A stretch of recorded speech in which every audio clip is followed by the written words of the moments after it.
2025 mega action 18వ edition ప్రక్రియను భారత cricket నియంత్రణ మండలి ప్రారంభించింది. ఈ ఏడాది చివరిలో జరగనున్న ఈ మెగా వేలానికి సంబంధించిన రిటైన్ పాలసీని రూపొందించడంపై ఫోకస్ కూడా పెట్టింది. అయితే జూలై 31 బుధవారం రోజు 10 ఫ్రాంచైజీల ఓనర్లతో ముంబైలో సమావేశం నిర్వహించిన ఐపీఎల్ గవర్నింగ్ కౌన్సిల్ వారి సూచనలు సలహాలను స్వీకరించింది. రిటైన్ చేసుకునే ఆటగాళ్ల సంఖ్య గురించి చర్చించింది. మరోవైపు ఫ్రాంచైజీలు మెగా వేలానికి సంబంధించి ప్రణాళికలు సిద్ధం చేసుకుంటున్నాయి.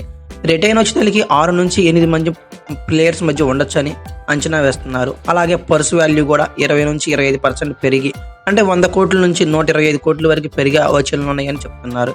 ఇక వచ్చే 3 ఏళ్ల పాటు ఇదే జట్టు కొనసాగుతుండటంతో ఆచితూచి నిర్ణయాలు తీసుకుంటున్నారు. ఆటగాళ్లు కూడా తమ భవిష్యత్తును దృష్టిలో పెట్టుకుని నిర్ణయాలు తీసుకుంటున్నారు. అయితే Mumbai Indians star player team India T20 captain Suryakumar Yadav, అలాగే team India ODI captain Rohit Sharma, అలాగే team India star bowler Jasprit Bumrah ఈ ముగ్గురు ముంబై ఇండియన్స్ లో చోటు చేసుకున్నారు. ప్రస్తుతానికి హార్దిక్ పాండ్యాకి సారథ్య బాధ్యతలు ఇవ్వడంపై సూర్య అసంతృప్తిగా ఉన్నాడు. సోషల్ మీడియా వేదికగానే అతను తన అభిప్రాయాన్ని అయితే తెలియజేశాడు.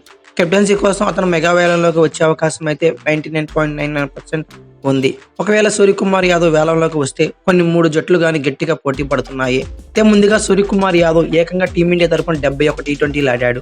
అందులో 42.67 సగటుతో 1442 పరుగులు చేశాడు. అందులో 4 సెంచరీలు 20 హాఫ్ సెంచరీలు ఉన్నాయి.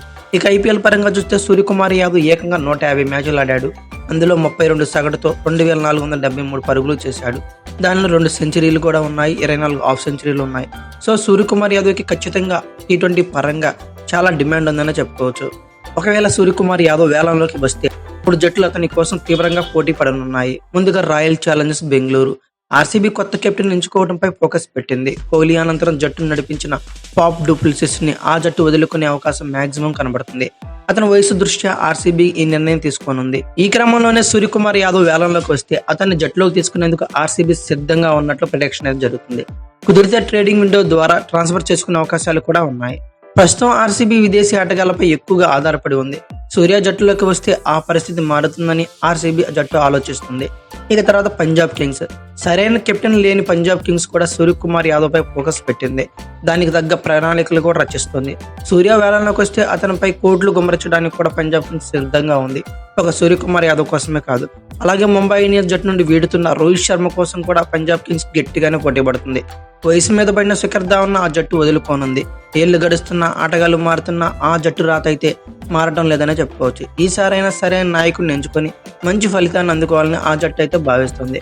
ఇక తర్వాత లక్నో సూపర్ జైంట్స్ సైతం సూర్యాన్ని తీసుకునేందుకు ఆసక్తి చూపనుంది. ప్రస్తుతం కెప్టెన్ కేఎల్ రాహుల్ కూడా జట్టును వీడే అవకాశాలు ఎక్కువగా ఉన్నాయి. లక్నో సూపర్ జైంట్స్ ఓనర్తో కేఎల్ రాహుల్ గొడవ జరిగింది. అది కూడా బహిరంగంగా జరిగిన నేపథ్యంలో అతను జట్టులో కొనసాగే అవకాశాలు ఎక్కువగా లేవని చెప్పుకోవచ్చు. ఈ క్రమంలోనే సూర్యకుమార్ యాదవ్ రాహుల్ స్థానాన్ని భర్తీ చేయాలని ఆ జట్టు అయితే భావిస్తుంది. అయితే మీ ఒపీనియన్ ప్రకారం Suryakumar Yadav, Lucknow super giants, Punjab kings, RCB ఏ జట్టులోకి ఏ ఫ్రాంచైజీలో చేరితే బాగుంటుంది అనుకుంటారో కామెంట్ బాక్స్లో పిన్ చేయండి. అలాగే ఈ వీడియో కనుక మీకు నచ్చినట్లయితే like, share, comment plus subscribe చేసుకోండి. పక్కనే ఉన్న బెల్ ఐకాన్ అక్కడ మాత్రం మర్చిపోకండి. Thank you for watching. Have a nice day.